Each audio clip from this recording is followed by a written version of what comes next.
And we've got Frank already here in the waiting room. So I'm going to bring him in. He leads our Feeling Fit. He's one of the several leaders on our Feeling Fit with FSHD group. So he's really he'll correct me if I'm wrong. Qigong is his particular exercise. Maybe, I don't know. He'll say it right. I know he will. He'll say it real nice and fast so we won't be able to hear it. And I am thrilled that Frank is going to be joining us to talk a little bit about it. Hey, Frank. The Feeling Fit group has just gained a lot of popularity very quickly, and there's lots of chatter these days about, what can I do to stay, keep moving, and what's the right kind of exercise. And so there's a lot of talk about that. I think that group's really important. So I'm going to let you talk with Frank about that and anything else that's Hey, Frank, welcome. It's been a while, I know, since we've chatted. Yes, Tim. Thanks, Lee. How have you been? I've been pretty well. I understand, though. I mean, you must be doing physically phenomenal. I mean, I've seen some great things that you're doing with this with the Fit group, and I know when we had you on, you were talking about that quite a bit. Qigong, am I pronouncing it right? Qigong, like cheeseburger. Oh, dang it! I was close. I mean, just think of cheese doodle, and you'll be right there. And you'll be right there. And that has a lot to do with breath, right? About controlling breath. And I'll let you explain it. Yeah, well, it's breathing's the most important part of it. And thanks for starting off like that. And thanks for everything that you do. I know we had a whole hour chat about it. Yes. A year ago, maybe. I think so. Yeah, it was a while, but right.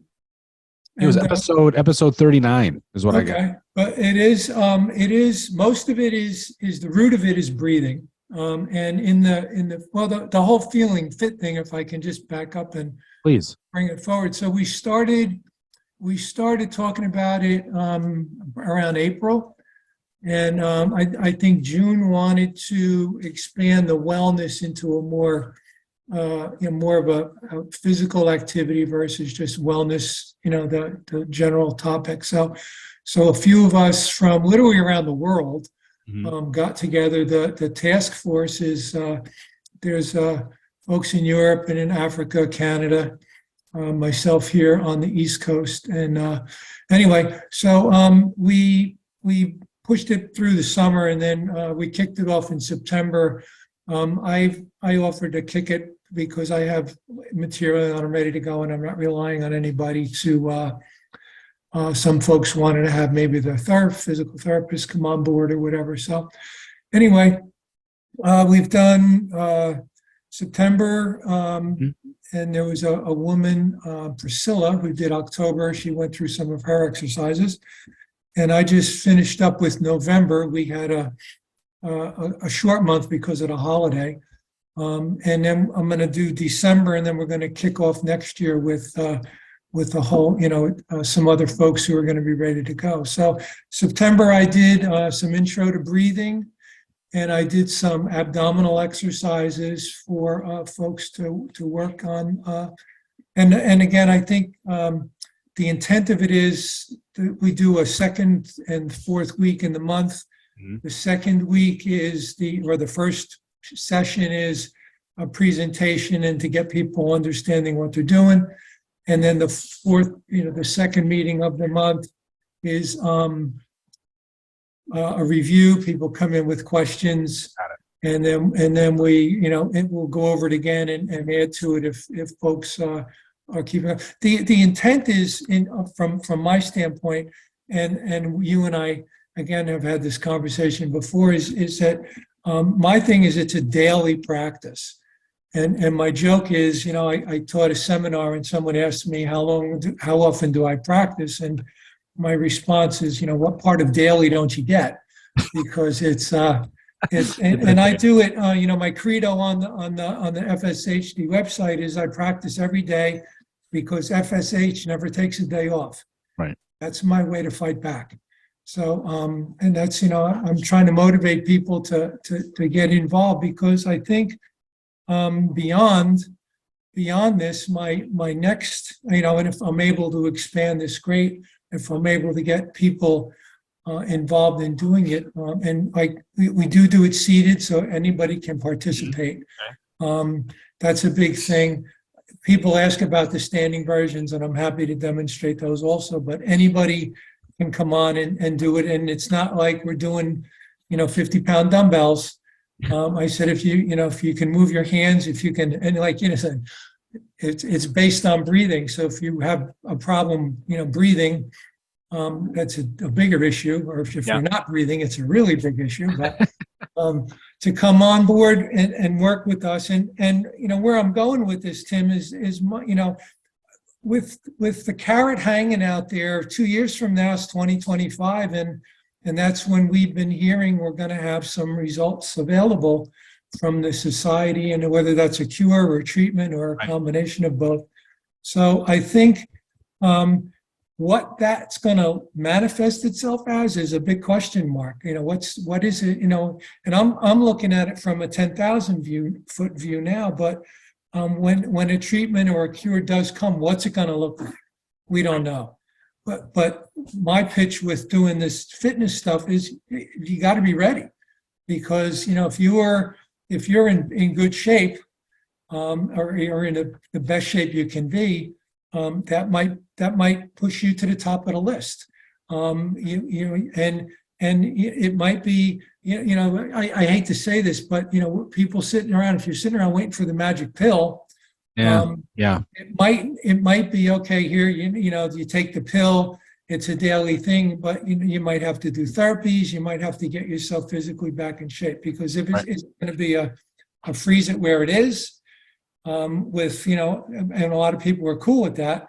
But my thing is, if there's 10 muscles in my body that are affected, all the other ones are still good, and I got to keep them going. So if the FSHD does happen to move into that area, another area, it's got more work to do. I'm giving myself some extra time by building up the muscles that aren't affected yet. Right, because you're thinking of it as be a proactive. Exactly. Proactive. Exactly. I think people being proactive and managing some expectations, because like I said, we're looking into a big black box now, and what people's visualization is of a cure. Am I going to take a pill today and leap out of bed and shoot baskets tomorrow? Or is it going to be if it took me 10 years to get to here, is it going to take me 10 years to get back? That kind of thing, Right. I use the analogy of a diet. You didn't get fat overnight, so you No, don't it took lose you the weight time. overnight either. So it takes time. So you have a routine, because you say, and I love it. FSHD doesn't take time off, so I don't either. I don't take a day off. So what does that routine look like for you? So for me, it's different things on different days. I try to get to the gym 3 days a week and do weights. Mm-hmm. I do Qigong, I do breathing, and I do a practice called earthing or grounding in the morning, where you literally get, barefoot standing in the grass, get back in touch with the earth. It's a lot of energy coming out of the earth, and that's a good thing. It balances out. I practice the Qigong every day. I do the breathing exercises, and I get online with my Kung Fu buddies, and we train a couple of days a week. They're up in Delaware still, and I'm online with them. Thank God for Zoom. Right. Yeah, it definitely helps. Okay, so and I mean, and the thing is time wise, it's if you can do 10 minutes a day, or you can do an hour a day, you got to do something, because you lull yourself into, oh, I'll do it tomorrow, and it just doesn't happen. So you got to make it a habit, a daily habit. You talked, or some have talked, of course, a lot about pain. Jack was on, who's talking about his mom in a lot of pain at the end. And people deal with some type of soreness and whatnot with this disease daily. And sometimes that's why I believe, then you don't exercise sometimes. It discourages, it hurts when I do it, so why should I do it? Right. So how do you work through the pain, or what advice would you give for those that are going to do that? Well, if it's going to hurt anyway, then what's the difference? First off, if it hurts when you do it, if it hurts if you don't, then why aren't you doing it? That's just a cop out in my eyes. Okay. The other thing with it is, and thank you for this question. It's a great question. Doing the Qigong and doing my morning routine lets me do a level set. So some days you get up and everything's great. And some days you get up and you can't move. Your back is sore, your shoulders hurt. There's, something that doing my morning routine gets me to a point where I can move on with my day. Okay. That's how I think. You either lose it or you just get over it. And again, this is me talking. I'm just. I know. Yeah. No. Yeah. That makes sense because I do believe you have choices, right? I mean, you go this or that, and in one way, it's okay. You're right. It's painful, but that's not a great choice to not. Okay, it's painful anyway, so you might as well do it. Right. And it goes back to what I said earlier, is that if there's some expectation that the magic pill's going to fix everything, then you're kind of in la la land, and that you've got to take some accountability. I guess that's what I'm trying to say. If you take some accountability to manage your own health, and not rely on the magic pill or this or that or the other thing, or painkillers even. I mean, given there's a threshold where people, but you got to find it. Some people just bury it and they don't know where their threshold is anymore. And I'm speaking generally. I don't want to pick on anybody, but again, speaking for myself, I don't take any meds. Right? Yeah. That's the other. I take vitamins, and that's pretty much it. So, anyway, you have any other questions? I know. Well, the other one with pain and this kind of popped in is, inflammation, and I think that's a lot of cause of the pain and things throughout our bodies and you say, you don't take pain. Some take ibuprofen maybe to bring inflammation down, or those things. Do you have a natural way that you deal with that? I have that. We could spend a day talking about inflammation. I know. But, my thing is, I think that's a byproduct of diet, nutrition, and your environment. And I think that if a lot of inflammation is due to just doing the wrong things to yourself. People eat crappy. They don't take care of themselves, and they and then they get my arm hurts, my neck, especially in the joints. I mean, if you don't drink a lot of water, and you're getting older, your joints are going to start to hurt. There's just a lot of stuff. But some of the things that folks need to think about too is you got to find what works for you. Qigong Kung Fu might not work for everybody out there, but if they looking, you go on YouTube, there's a bajillion things you can be doing. There's Pilates, and there's yoga, and there's all these other types of exercises, and there's all these other types of holistic therapies, massage and Suna and Reiki and all these other things that you can be doing. And, get into doing mindfulness and meditation. That's the other thing. Just sit still for a while. Some people just don't know how to sit still and relax and let their body catch up to them. So if that's the advice, don't do anything might be a good idea. Right? That might be a good idea. In some cases. That's great. Thanks for starting that group. Thanks for making it a regular, routine. I like that you guys have a, session 1, show what it's done, a presentation, and then a session 2 to kind of follow up. What if someone can't make, or they miss the first one, and then you're doing the follow up on 2? Is that okay? And they still kind of flow in? There's a few outlets there. So on for the most part, we're recording the sessions, and they're on YouTube or they're on the FSHD page. If people have questions, my email is on the FSHD page, and so people can contact me directly if they want to.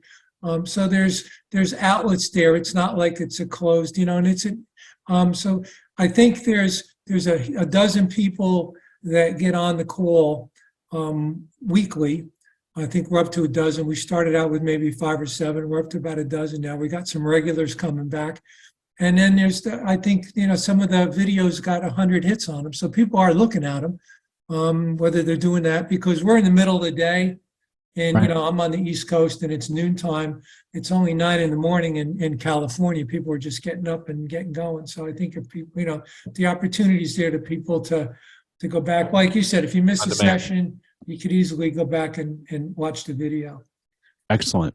Well, thanks, Frank, for joining us, being here, doing what you do, keeping us all physically fit, mentally fit. I love your advice and the avenues that you offer of trying to get a little bit of, I don't know, proactiveness, I think, right? You got to be your own advocate with your own health too. And accountability, right? Yep, absolutely. So everybody, yeah, if you need to find out more information, this is on the FSHDsociety.org website. It's the Feeling Fit with FSHD. So thanks, Frank. Thanks, Appreciate Tim. your time, Good man. talking to you. Absolutely. Take care. Thank you, Lee. Thanks. Take care. Happy holidays. You too. I love his Everybody voice. sees my tree and says happy holidays. He's a great guy. He is doing important work, and the great thing about our Feeling Fit group is he's not the only one that comes and talks about the exercise he's doing. There's lots of different people present. It's not a one size fits all, right? And what's wonderful is he is advocating for something that works for him, but encouraging other people to find what works for them. And so I actually shared in the chat comments on Facebook the link to the playlist for all of our exercise and fitness videos, because long before we had the Feeling Fit group that meets twice a month, we had multiple video resources that we have shared with patients along the way from some great presenters and great resources. Things that are right-sized, hopefully, for our patient community to help them keep moving. For me, the big takeaway is that this is not because somebody did a research study and somebody published a paper. This is what Right. patients figured out by being their own best advocate and finding what works for them. And it's changing the way we think about what the best advice is for people with FSHD, because the days of don't do anything, preserve your muscle. We know that's not true. Muscle doesn't preserve itself if you don't use it. It goes away. And so we're able to, get people better information and better advice because patients took the lead and because they weren't willing to accept a subpar answer. And I totally agree. And the fact that you do have to keep moving regardless is just how it has to be. And what I like about Frank is his matter of factness to it, and it can turn them off. I know we had a comment about someone saying about pain, that also can be a reason, like a signal to stop. Absolutely. For sure. Of course. But I'm talking about, and I'm speaking from experience and my own experience, and that's pain and I are BFFs. We are best friends for life until there's a cure or treatment, at least with this. And that's just how it is. And there's different degrees and I know the difference between, I did something I shouldn't, pain, and that's just how this is. I need to work through it type pain. And I think we all need to recognize what that is to each other, right? Or for yourselves. And I think that's kind of what Frank was saying. It's not necessarily a pain to stop always, but a pain to be conscious and understanding and thinking about what you're doing. But for God's sake, don't completely stop moving. That's right. That's just not a good idea. I've done yoga, and yes, I do. I plug her all the time on YouTube, Sarah Beth Yoga. I do yoga at home because I feel really stupid doing it in the class and everybody else can do stuff. And I'm like, I'm not doing that. So I just do it on my own in the privacy of my own home, except my dog stares at me funny. And I just do my thing, So I just invite you at least to do that kind of stuff and like find things where we definitely be a part of the Feeling Fit for FSHD, because it is back to that community support. I think it's huge. That's right. Absolutely. Perfect.